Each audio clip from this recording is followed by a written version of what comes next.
ফের ইরানে দ্রুত হামলা করে তাদের পুরোপুরি ধ্বংস করা হবে। এবার এমনই বিস্ফোরক মন্তব্য করেছে মার্কিন প্রেসিডেন্ট ডোনাল্ড ট্রাম্প।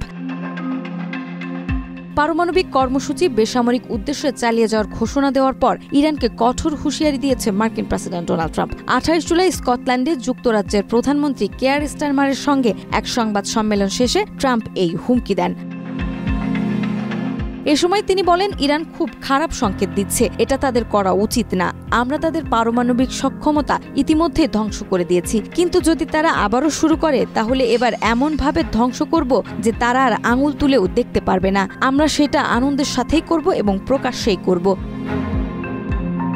এই মন্তব্য এমন সময় এলো যখন ইরানের পররাষ্ট্রমন্ত্রী আব্বাস আরাকচি ইউরেনিয়াম সমৃদ্ধকরণে ইরানের অধিকার পুনর্ব্যক্ত করেন। তিনি জানান, ইরান তার বৈধ অধিকার অনুযায়ী শান্তিপূর্ণভাবে পারমাণবিক কর্মসূচি চালিয়ে যাবে।